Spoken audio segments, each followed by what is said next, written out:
I've had a day, friends.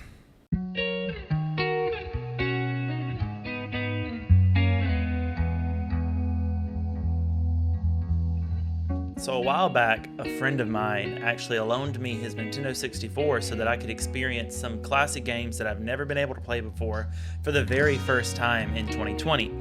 Unfortunately, whenever I got the 64 home, I discovered that when I hooked everything up, it wouldn't actually send any signal to the TV. And the reason for this is because due to age and just being stored up for a while, the reset button had been compressed and gotten stuck. So I told him, no big deal. I'll just take the thing apart and clean it, and we'll be right as rain. Use a little bit of isopropyl alcohol, and we are set. Just easy standard thing. Yeah, that's not how it worked. So today, I set up my room, got my camera going, got everything exactly the way that I wanted to do, just for this epic fail that I'm going to tell you about. And basically what happened is I set up my table, I set up my camera, my lights, everything was good to go. I started rolling, and I'll show you some of the B-roll of that right now.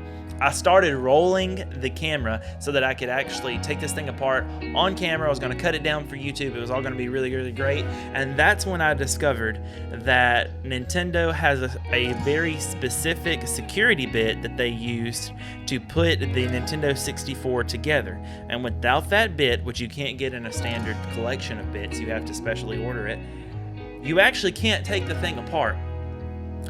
Unless your name is Webby Pumpkin and you try really stupid stuff like I did today. So I took a break, did some Googling, did some researching, did some thinking, and discovered that what I could do instead of ordering a bit, because I had already set everything up, I really didn't want to have to do it again after I ordered a bit, is that I could take a lighter and I could take a mechanical pencil body or a pen body. I could melt the plastic together, and then I could press that into the screw hole and essentially create a negative mold of the screw. Let that cool and harden back, and then twist it and make my own bit. And it worked for one screw. Upon which I realized that I was going to have to reheat and continue to do this for every one of the 6 screws. So I did that. After a while, the plastic got pretty brittle and it would break. So then I had to get another one. But I did not give up. I fought the good fight, and I did, in fact, open the Nintendo 64. I vowed to myself that I would not put those same screws back in, because I honestly didn't think that I could do a good job of that if I did.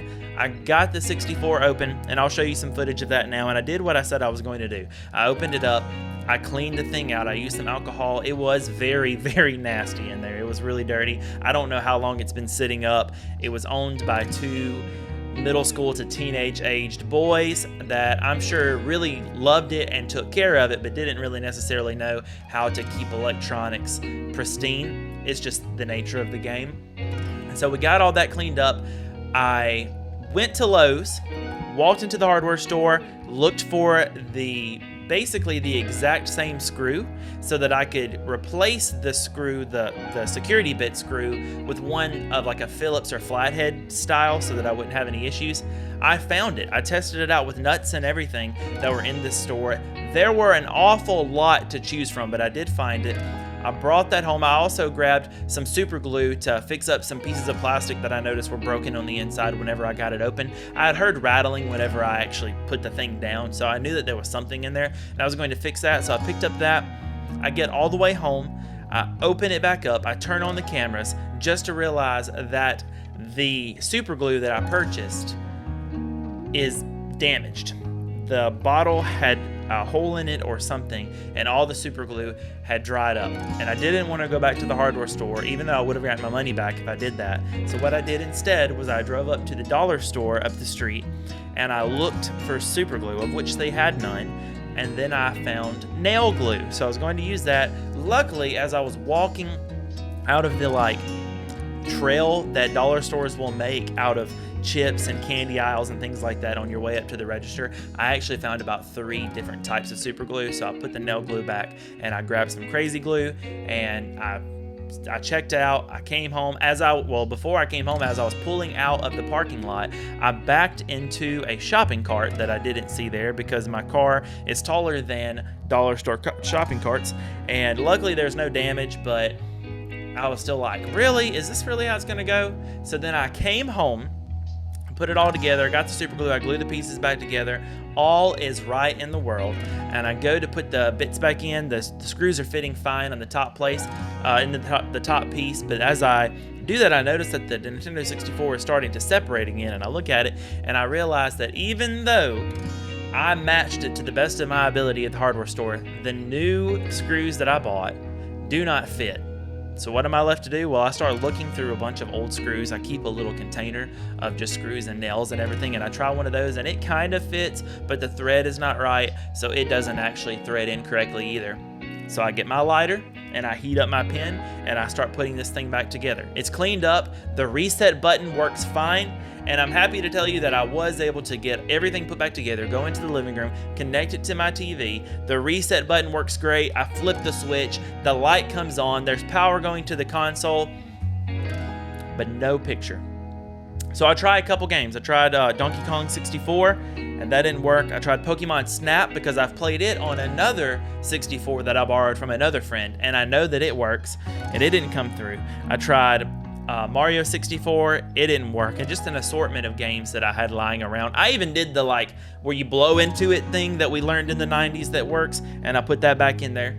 And unfortunately, though I did fix the reset button, and it is the cleanest it's looked as the entire time I've ever seen it anyway, it is the cleanest it's looked, it still doesn't work. So friends, I have dedicated at this point 4.5 hours to this project.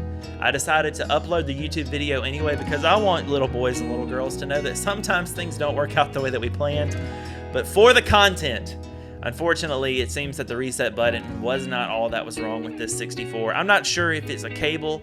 I'm going to maybe check into it and talk to the guy who owns it and see what we can do. I'm really not sure what's keeping it from sending video, but all I know for sure is that it does get power, and unfortunately, it does not actually work. So if you guys have any ideas, if you've worked on Nintendo 64s before, or if you have just a general idea, even if you haven't worked on one, as to what may be causing this thing to not work. I never owned a 64 as a kid.